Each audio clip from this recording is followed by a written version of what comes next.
Chill. As I'm going to walk towards Diego, John Silva walks towards him to like shake his hand. I look at Elliot and I go, hey, get him. Like, get him. You don't know.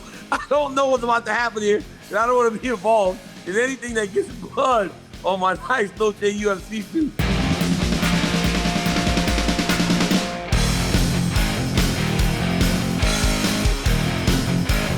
What's happening, guys? Welcome to another episode of Good Guy, Bad Guy. I'm Chael, he's Daniel, and normally I would start the show after telling hello to all of you by asking Daniel what he would like to talk about. But DC, you gotta talk to me about that main event of Noche. What was going on? Lopes versus Silva. Did you predict it was gonna go that way? No, it was crazy. Chael, first off, John Silva, for as much of a killer as he is the nicest human being you've ever met in your life. I'm telling you. I know he can be intimidating, but he's nice. Bro, Chael, he cried when he saw himself on the poster for the first time. Yeah. He's so, like, in love with the idea that he's made it through his hard work, and he's so appreciative of everything that's still happening to him in his life. So first off, he's the nicest guy in the world. So people go, well, Air said he got humbled this weekend. And he did. So two things can be true. He's a really nice guy, but he also got humbled because he was being a little much with Diego Lopes. It was awesome, Chael. It was an awesome fight. They were aggressive. They just went at it. Diego Lopes got hit with some nasty shots. Looked like he got rocked a couple times. It was like John Silva's fights prior, but as a lot of young guys understand as their career goes on, you can fight guys earlier in your career and you hit them and they go down. But then when you start to get to the elite guys, you hit them with those same shots and they don't go down. Now, do you slow down and try to change? I always tell people, when I fought Volkan Ozdemir, Chael, he had won 3 fights in the UFC and they all lasted he beat Ovitz on a week's notice and then he beat Jimmy Manuwa and somebody else. Both of the knockouts were in like a minute. So he just believed in his power, but then he hit me and I didn't fall down. So then he got to slow down a little bit. John Silva didn't slow down. And I think because John Silva didn't slow down, it made it an even more fun fight as for a main event at Noche UFC. It was awesome, Chael. Daniel, the audience in our community started to lean towards Silva is how I felt, particularly kind of the week of the fight. It was starting to come in. Silva's coming off a big win over Bryce. Lopes is coming off the loss over Volkanovski. But I was kind of able to stand back and look at it and go, hey, guys, take a deep breath, because that wasn't Diego Lopes that lost to Volkanovski. That was a guy in his first time in a world title fight. The lights got a little too bright, and I just felt he didn't bring his best skills. It turned out, I feel really good about saying that now. I mean, I feel like that was Diego Lopes. That was the guy that can take a shot and return him. He can throw a punch and finish up with a combination. He's got big power. He's got great conditioning. I just felt like that was more of an example of Diego, but I offer you that story because Silva's now in that same spot. That was a very big deal for Silva to be the top of a bill of a Noche on the worldwide leader of ESPN against a former title challenger. I mean, not for nothing. Things happen out there. And I even felt like that elbow that Diego ultimately landed and finished the night with.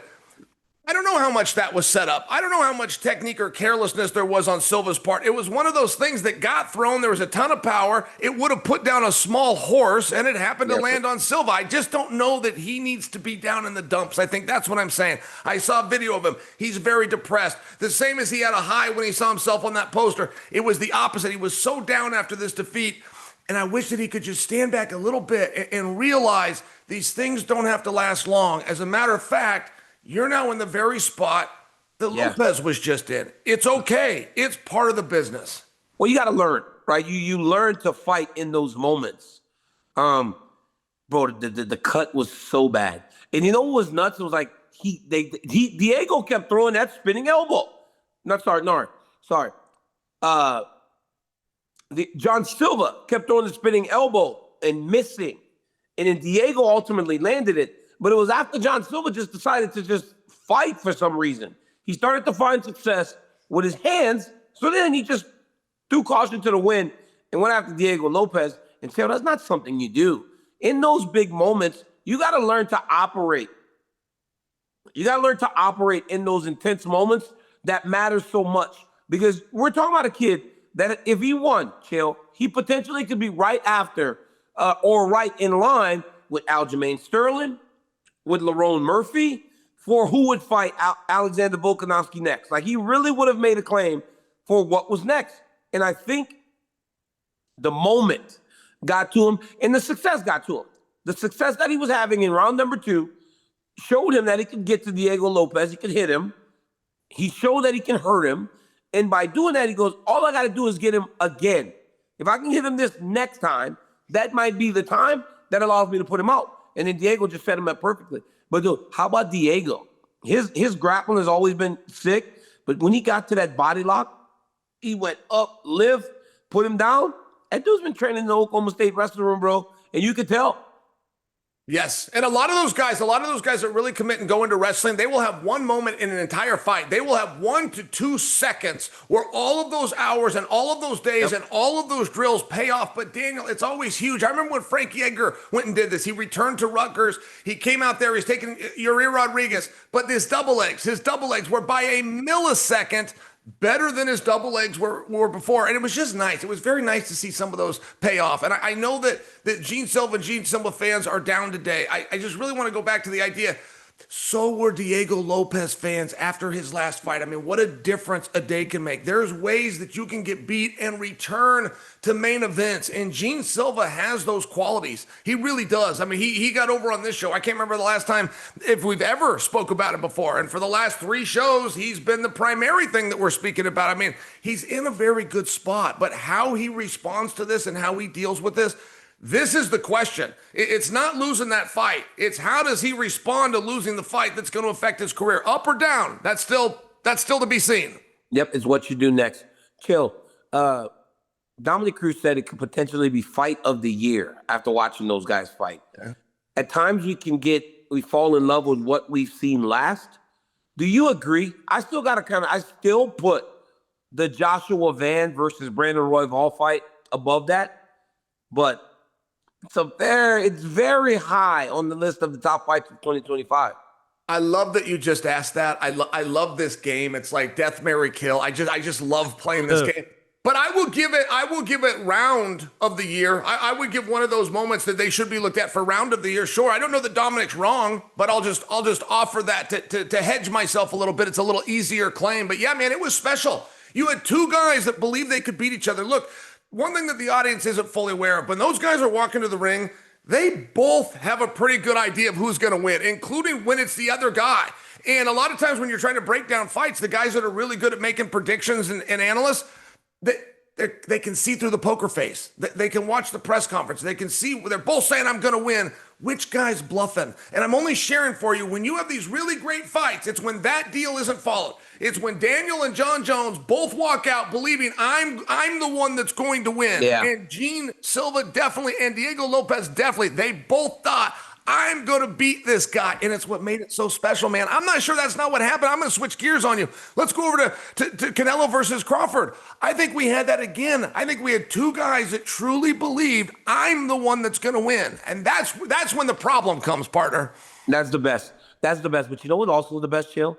When you have 2 guys that are extremely confident that they're going to go over on the other. But you also have 2 guys that don't like each other. Now, Diego Lopes doesn't necessarily dislike anyone. He's a super nice kid. John Silva's super intense. He has a massive entourage, and they just kept jawing at each other all week.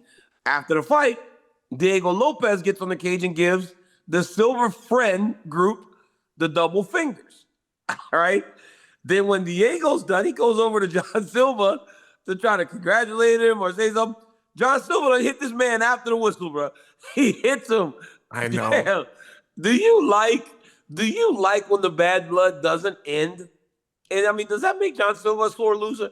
Because I gotta be honest, man, there have been a few times where I got beat by Cael Sanderson, and I'm like, man, I want to punch this dude. You can't go that. You can't actually touch the guy afterwards. But from an entertainment standpoint, yes, I do, Daniel. I don't like it when 2 guys. I remember Mike Tyson and Lennox Lewis, and I mean, they had the most heated press conference prior to you and John fighting with each other. had the most heated press conference, and when the whole fight was done, Tyson grabbed the microphone right there in the ring, still sweaty, hadn't even put his t-shirt on, and said, "That was a performance. I was just entertaining." Don't do it. Don't. I hated that. Dan, I hated it. I felt like it was dishonest. Don't manufacture something. If it's real, let us know. If it's not, hey, the sport's enough. The punches and kicks in the steel cage are enough. So yes, to your question, yes, I do. I do like it when they don't bury the hatchet. I do like it when one guy rubs it in, or he's a little bit proud to win and the other guy doesn't accept it. I do like that. So the Conor McGregor Khabib Nurmagomedov situation was just pure gold. That to me was so funny, man. Everybody's going crazy. And that on Saturday was crazy too, because I go in there. I'm writing something down on a piece of paper after the fight's over because I'm gonna go into interview. I look up, something happened. John Silva has now thrown the punch because Diego went by him. Chill. When I got in the octagon, the security guard, Elliot, is kind of like, he's really on like his toes because he's like, I don't know what's gonna happen between these two. So right as they're doing the winner, because they bring him back to the center, and I'm scared. I don't want to touch John Silva because there's blood everywhere, dude. They wiped him off, but the cut is just still bleeding out of his head. Chill. As I'm going to walk towards Diego, John Silva walks towards him to like shake his hand. I look at Elliot and I go, hey, get him. And I get him. You don't know. I don't know what's about to happen here. And I don't want to be involved in anything that gets blood on my nice Noche UFC suit.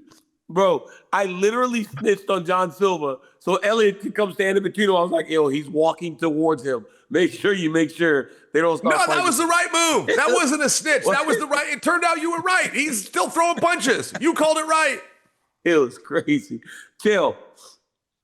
John Silva, in that post-fight statement, spoke a little bit about Mauricio Hufi. He spoke about Carlos Prates. He spoke about Calvajal. And he said, hey, we are going to get it right. But he said in the last few weeks, we're the fighting nerds in three in a row who lost. So we're making the same mistakes. Me, Kyle, and Rufy will fix this. Like it or not, we'll be back. Guys, so many people are rushing to write off the fighting nerds. It's done. It was hype. Bro, they started 19-0 in the UFC. That doesn't happen, right? But when you look at this, right?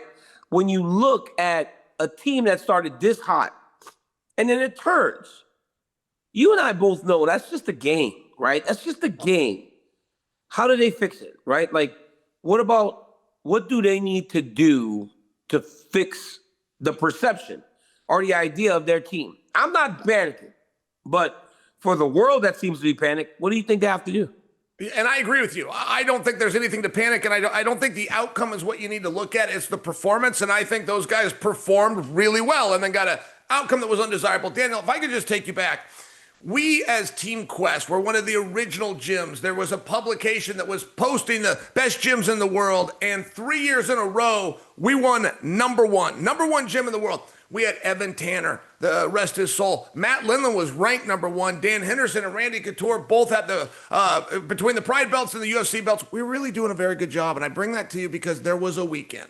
And in that weekend, Lindland went down. Henderson went down over in Japan, and Randy went down. I believe that was to Rico Rodriguez. But those were the three minds and the leaders of the gym, and they did have a come to reality moment, and they did change the way that practice was structured. It was in that moment where they asked Robert Follis, who was our training partner with the same dreams as us, stop your career and become our coach. Show up with a practice plan each day. We're gonna get morning workouts, and then we just changed it. Team Quest changed in that moment from a group of tough guys that were working out together to a structured gym that ultimately went on to become a structured business by teaching other people to do it.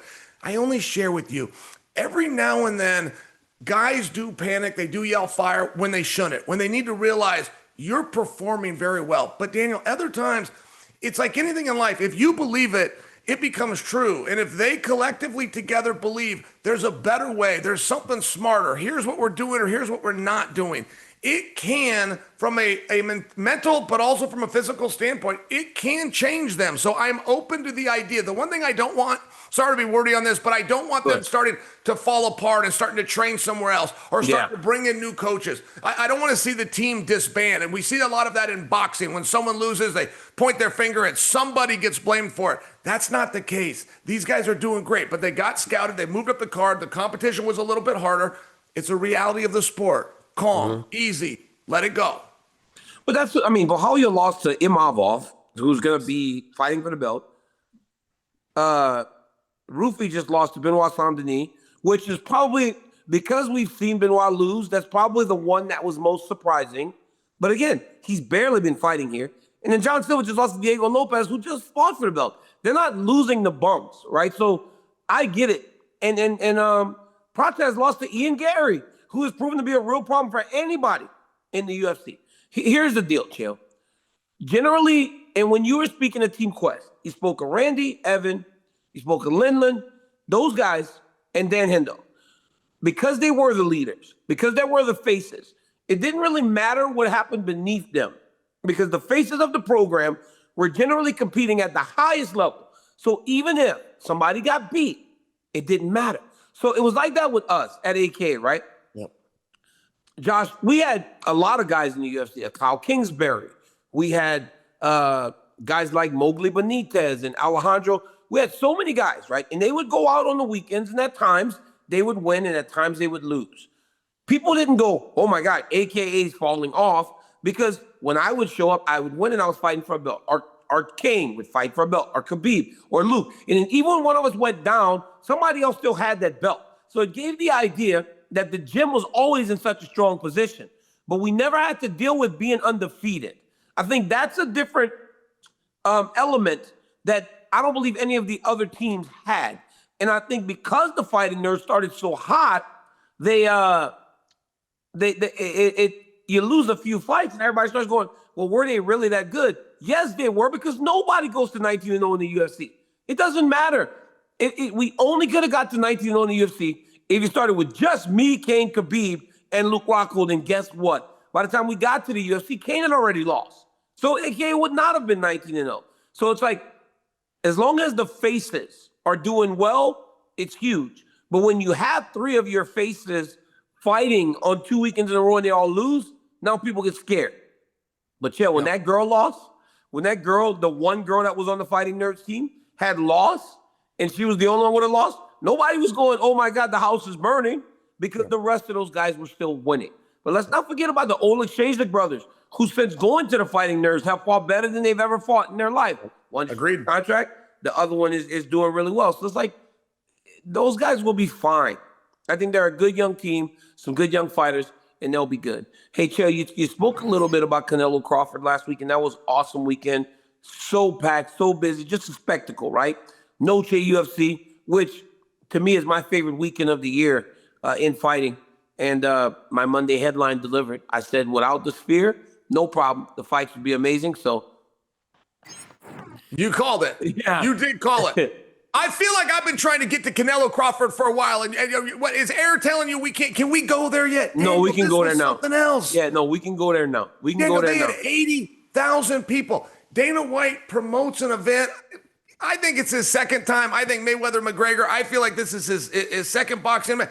And it might be the most successful event of all time. We still got to see those numbers come in. $40-something million gate. $40-something million gate, Jill. Oh, you've got to be kidding me. They got into the 40. Oh, wow. Even when Showtime was in this business and HBO, they had touched 20. So now you're talking about doubling the gate. I mean, it really is a very special thing. And then those fights so often will let you down. So often the guys feel the pressure, and it's almost like they have an unspoken agreement. Hey, you don't make me look bad. I won't make you look bad. Let's kill 5-6 rounds, which turns into 18 to 20 minutes. I mean, it can just be this dull thing, and that's not what we saw. Canelo did what Canelo was supposed to do. He walked him down. He put that big body on him. He was looking to hurt him with big power shots. That's what he was supposed to do. And then you have Crawford, who's moving his feet. He's in, he's out. He's touching him in bunches. It's combinations, not trying to knock him out, trying to score points, almost like amateur fighting. Circle, coming in. Everybody did what they were supposed to do, and I just thought it was awesome. I thought from a production standpoint that TKO knocked this out of the park. It was one of my favorite boxing events ever, just from a production standpoint. I'd love to get your thoughts on it. I loved it. I loved it, man. I thought everything worked. I thought the guys fought. Hey, that fight right before Callum Walsh was Yes. nuts. What Dude, was that? I mean, those dudes were smacking each other, bro. I was like, this is the best fight I've seen in a really long time. The Mexican guy happened to be a partner of Terence Crawford's, and his opponent happened to be a world champion that was fighting a guy that he thought he was going to go to. But two undefeated guys fighting each other, it was nuts. They got $100,000 bonus. Those guys, each of them, 200 total. They each got 100 grand. They should have got 100 grand. They should have, because that was a sick fight. Yeah. And then the main event was great. Canelo did what he was supposed to do, but I think it showed, right, that while Terence Crawford is 37 years old and Canelo's 33, the hard fights, the long fights, the bigger fights, ultimately, we're not going to allow Canelo to stay with Terence Crawford. Crawford was better. He was more physical. Crawford was more willing than people thought he would be willing to fight. There was a moment in the fight, Chael, where Canelo went to shake his hand, and T-Bud said, nope. Bud said, I don't want to do that, right? Canelo was kind of, at that point, going, I think this man might be better than me. I think he might have my number today. And Bud said, I'm not giving him nothing. And that was awesome. Like, to see him in that moment. This is a guy, bro, like, has been chasing these big moments, and he hasn't been able to get them. He finally got that. Marvin Hagler, back in the day, could never get the big fight. And that is why he felt like he never got the credit he deserved. Terence Crawford needed to get the big fight. I heard someone say, hey, because he never got those moments, I look back now, it's Max Kellerman. Max goes, maybe for the last 10 years, he's been the number one pound-for-pound fighter in the world. We just haven't known it because he haven't had the opportunity to get that. And I think on Saturday, Bud showed that he truly is just, he's superior. I mean, that's why he never loses. The dude never, ever loses. And Daniel, just to give you some numbers, by the way, guaranteed through the commission, completely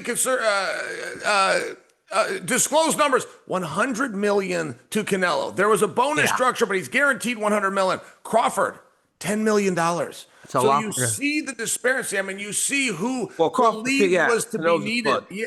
But that's another thing for Crawford. You know, sometimes it's not this fight. It's this fight sets up the next one. And I'm very curious what could be on the table for him. Canelo paid him such a compliment. Canelo was such a gentleman at the post-fight press conference. I don't know if you saw it, but I appreciate it because there are times where you have a fair competition and you've got to tip your hat. And Canelo said, they said, what did Crawford do that was so special? And Canelo said, everything. His speed was better. His powder was better. His combinations were better. His endurance was better. I mean, he put him over. But then he made another statement that he didn't have to. It just came out of his mouth. And he said he's much better, speaking of Crawford, than Floyd Mayweather. That's crazy.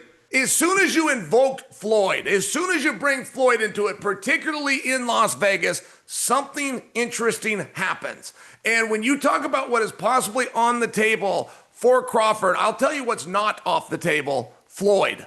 Believe it or not, $100 million could bring you Floyd versus Crawford.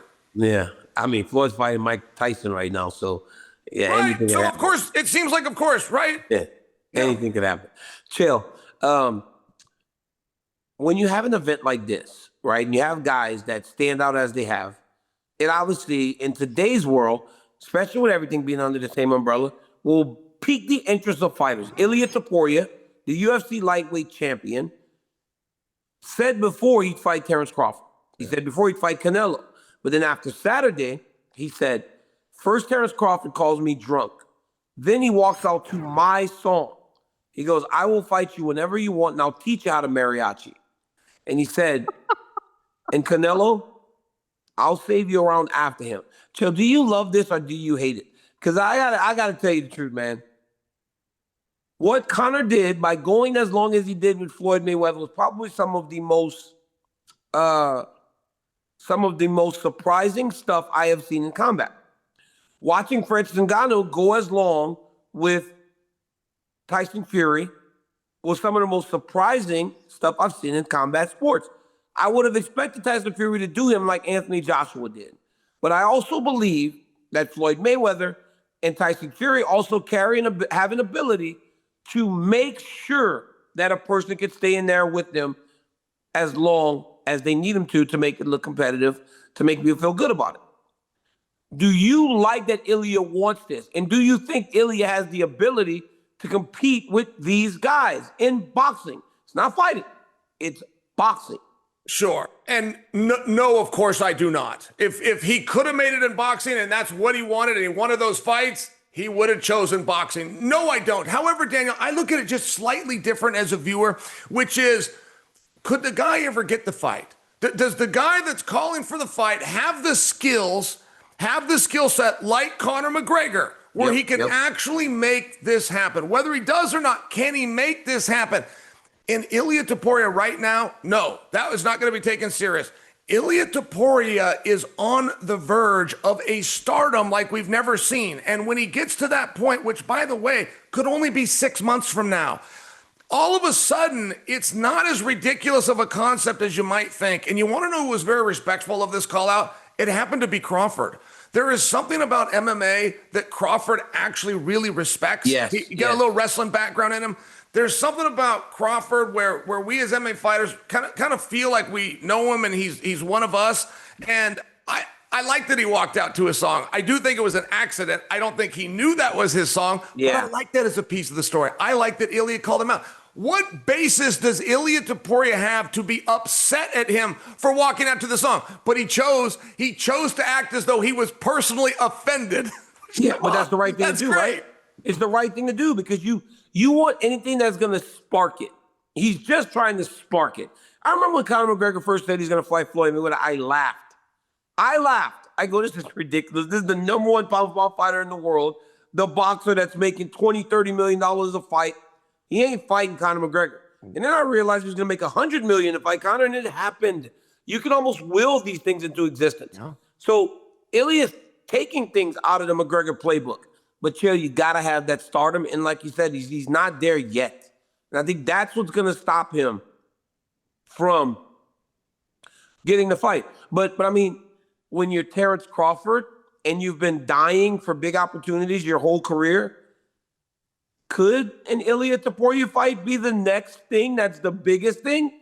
Because who's out there for him to fight that's going to be a bigger name in terms of bringing in a new fan base to watch Terence Crawford and all these things than Ilia Topuria?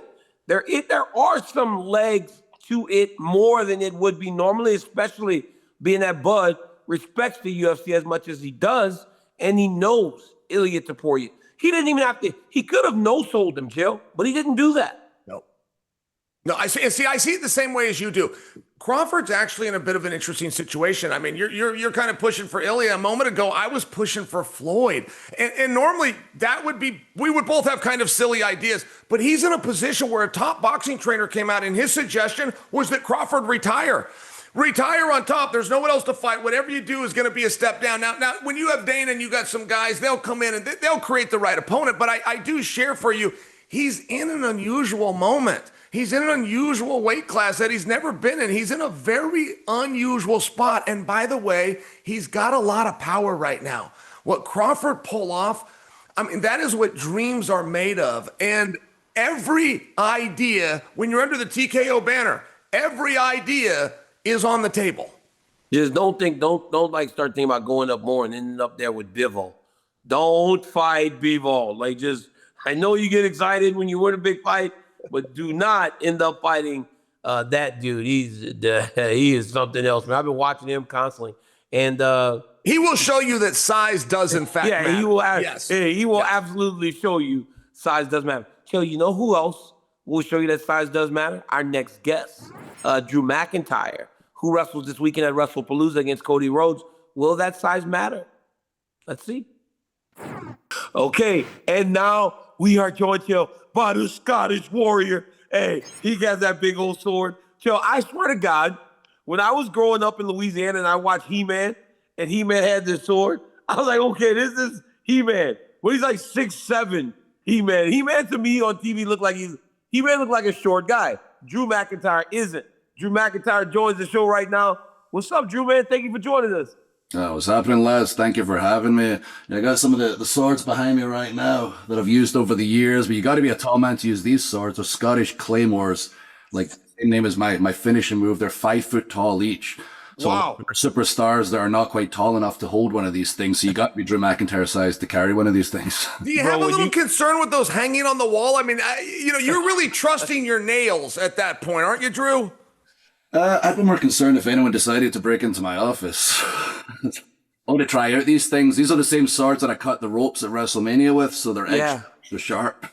Man, Drew, we're going to talk about your match at Wrestlepalooza this weekend on ESPN. But first off, we just want to kind of catch up a little bit. Man, you've been busy. You've been busy. I love that shirt. Chael and I talked to you about it on the way in here. You had the big match with Jelly Roll recently. You're fighting Cody Rhodes this weekend. You've been busy, Drew McIntyre. Man, I've been real busy. I've been busy for the past, God, how long have I been in America now? 18 years. It's just gone by like that. You know, I came straight from university, straight from Scotland. I've been wrestling professionally since I was 15, and it's been nonstop. When I got here, I thought, my God, WWE is so big. It can't possibly get any bigger. And I watched as the years went by. We got on the WWE Network, then on Peacock, then on Netflix, and now we got Wrestlepalooza on ESPN, and I'm fighting for the title. And as you say, I've had all these big matches recently, which has been fun. You know, it's fun beating up freaking Jelly Roll in front of the entire world. But at the same time, I'm a world champion without a world title. So finally, I've got Cody Rhodes. I've got the world title match, so I'm buzzing about that. Hey, Drew, that's kind of messed up, though, man. Like, we all love Jelly Roll, man. This man is Jelly Roll is a beacon of hope, man. He lost all that weight, and then you go beat him up. That don't make no sense, man. Why you got to do I love Jelly Roll too. I never once said I don't love Jelly Roll. I love his music. I don't like a lot of new singers, like a lot of new music. I love him. He's original. His lyrics speak to me, and he's a phenomenal talent. The problem is, he got interfered in my business, and then he ended up in a match with me, and suddenly I'm fighting freaking Jelly Roll at SummerSlam instead of fighting for the title. And again, I love his music. Just because Drew McIntyre is an amazing singer in the shower doesn't mean I'm going to start singing. Drew, I gotta pay you a compliment. There was professional wrestling when I grew up, and professional wrestling went away. It became sports entertainment. I feel like you're a professional wrestler, man. I buy it. I feel like you're giving receipts. I feel like you've lost your cool. I feel like you're trying to defeat a guy. I don't care if I'm a mark, but that I've always just appreciated about you. I want to give you a thank you. Here's my question. TKO. We got WWE, MMA, and now boxing all under one roof. And I'm old enough to remember the time when we thought we were going to have to fight for that market share before we learned that the fans like them all. I'm just wondering where you stand. By example, did you watch Canelo versus Crawford over the weekend? I did. I got bits and pieces. I'm not going to lie and say I'm an expert, you know, at boxing, but I enjoy watching the big fights, and it was promoted huge. It was obviously promoted within our company because it's underneath, you know, the same umbrella as you mentioned with TKO. So I was excited. Felt like it was ours, not just, oh, I'm watching this other thing. This is ours. So I pay attention to it. And it was awesome to see not just the fight itself, but the response and how everybody felt about watching it and how the numbers that it's pulling in right now. And it makes me feel good, not just seeing these gigantic WWE numbers across the board and all these sold out houses, how amazing it's doing all across the world, but then also seeing it in UFC, then also seeing it, you know, for the fight this past Saturday as well. I'm like, wow, we're killing it as a company right now and as a team. And like not just WWE's team, UFC, you know, or the boxing fights are going to be promoted separately as all of us together. And Drew, if you're watching something like that, if you're watching Crawford versus Canelo, how much are you personally paying attention to the interview, to the press conference, to the post-fight, to the stare down? Like for you, how much do you personally get inspired by anything like that? That's what I'm paying attention to a lot, because I think it's interesting. The ones that really embrace the let's call it the WWE aspects of it. You know, it's been the case since like Gorgeous George and Muhammad Ali taking aspects of pro wrestling and incorporating into his character and making people feel emotionally, not just how good you are as a fighter, but if you got a personality that gets people's attention. And generally, it's the big bad guys, like the heels, as we like to call them, that get people's attention, that draw people in because you're like, I want to see this guy get his arse beat. So I'm always excited when I see a good heel, because inevitably, if they're that good and you're a bad guy for long enough, you know, there's a fine line between love and hate. You'll turn good and the crowd will just organically turn you. When I see that outside of WWE, like a UFC or a boxing, I'm like, life is pro wrestling. Everything is pro wrestling. It really is, dude. Hey, amazing. Chael goes heel on me all the time. I swear to God. Sometimes we're like, cool. We're like flowing, man. And then he just stabs me in the back. It happens all the time. But so, Drew, this weekend, Wrestlepalooza, right? Takes place at the Gainbridge Fieldhouse in Indianapolis. It'll be available across ESPN platforms, all of them. Hey, it marks the first ever premium live event on ESPN, the new app. Now, Drew, I tell you, man, I love watching your matches. I watched you and Gunther. You guys beat each other down in Los Angeles. Yes. But Drew, not everybody can take that, right? You attack Cody Rhodes. Cody's not as big as you guys. He gets hurt. We don't see Cody Rhodes forever. He shows back up last weekend. SmackDown challenges you to a title fight. He's the champ. The champ's not supposed to be asking for the fight. You're supposed to be asking for the fight. Why you gotta be so rough with the man, Cody Rhodes, man? Like you beating up on him. No, you just said it. I'm equal opportunity. I'm not just rough on Cody. I'm rough on everybody. And whatever the preconceptions people have of wrestling, you've seen me wrestle up close. If people see Drew McIntyre across their name on the card, they're going to go, oh, God, I'm in for a rough night tonight. Because I'm a very physical wrestler. Cody gave me the title match. I appreciate it. That's a mark of a great champion, giving that title match to somebody who deserves it. You know, I was WWE champion during the pandemic. I had the title for over 300 days. I was the face of the company, the one who kept the lights on.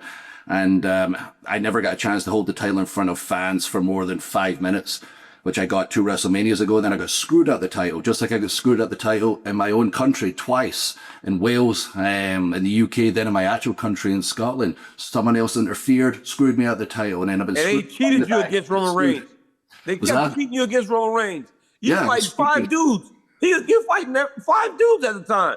Yeah, I've been screwed at the world title more times than I can count. I've not got my due for holding the title 5 years ago when the world shut down. I was there for everybody, but when I needed everybody, they weren't there for me. Now, finally with Cody, he's gave me the title match. Maybe because his ego was bruised, I beat him up a little bit. I don't care. All that matters is I've got the title match. As far as I know, he doesn't really have any friends, so no one's going to interfere in the match. I've got my fair title match. It's on the ESPN, gigantic Wrestlepalooza. And now Drew McIntyre can finally take his place at top of WWE. Cody's a champion, a great champion. He's a safe champion. He makes you feel good. He, shakes hand, kisses babies, big silly smile on his face, all those lovely teeth that he's got. When I get the title, I'm going out there and I'm not going to say what you want to hear. I'm going to say what you need to hear. This world needs a lot of truth right now, and Drew McIntyre is going to spit it whether you like it or not, because these days, I don't care if you like me. I don't care if you hate me. I prefer if you hate me. All that matters is I give you the truth and I give you the arse beatings that everybody freaking deserves in WWE. And I'm trying to I got to be honest. Watch my language because I'm Scottish and it's hard not to swear. Chill, I like it. I mean, I like it, Chill. You can cut that promo. You can cut that promo anywhere, and I'm buying it. I'm buying it. It's like a promo. That's just the truth. Everything I say is but you the can cut a truth. promo. You can use that as a promo on Monday, Friday, Saturday, Sunday. I'm buying it. I'm buying it, Chill. Yeah, Drew, you are the best guest that we have ever had for professional wrestling. I told you a moment ago that you pull me in, and but you just did it again. Daniel's right. That was a promo. That was an expert at work there. We talk about you're watching Canelo and Crawford. Canelo and Crawford better sit down and be watching you right now. Yes. Yeah, I mean, there's some guys that are getting it. I went to UFC in London and had the chance to sit up close and just the skill level, freaking out. Like stuff you guys, have done in your career. Like I appreciate it from afar watching on TV, but to see it up close and just the skill and the physicality and the technique was just unbelievable. And I had a chance to talk to some of the guys. I was chatting away to like a Paddy the Baddy, whatever. And I was like, man, you get it. You freaking get it. So they get Terence back down, makes people happy, makes people angry and whatever. And there's a couple of the other lads there, but I was observing just everything going on around me, but mostly observing, the people in the arena just going absolutely freaking crazy. And it's just such a cool time right now for sports entertainment. And I'm just excited where we can take it because it just keeps getting bigger and bigger and bigger. TKO with all the giants underneath the same umbrella. We're going to have a freaking show on the moon soon. And I want that title and make sure I can defend the title on the moon as a UFC title gets defended. The boxing championships get defended. Yeah. Pairs up there too for that big show on the moon. We're going to the White House next year, Drew. I swear to God, we're actually going to the White House for a UFC fight. That's the world we live in. Like being a part of this thing, Chael and I both. Chael obviously was a part of the UFC long before me, but even since I got here 12 years ago, the UFC is unrecognizable. So I can only imagine for a guy that's been wrestling professionally since he was 15 years old, it's unbelievable to see your success. Congratulations on it. We appreciate you giving us a bit of time. Good luck this weekend. Guys, do not miss Wrestlepalooza, ESPN's inaugural premium live event, live at 7 p.m. Eastern, 4 p.m. Pacific on the ESPN app is going to be big. I'm completely locked in to Wrestlepalooza this weekend. Drew McIntyre challenges Cody Rhodes for the WWE Championship, trying to become a world champion again for the first time since the pandemic. Drew, we appreciate your time, man. Thank you so much. Chill our remarks, bro. We love professional wrestling, and we don't hide it. And people sometimes go, you guys do this. So what? Beat it out of me. Beat me to make me not like professional wrestling as much as I like professional wrestling. Guys, for Chael Sonnen, Drew McIntyre, I'm Daniel Cormier. That was Good Guy, Bad Guy. We'll see you guys on Thursday. Peace. Thank you, lad.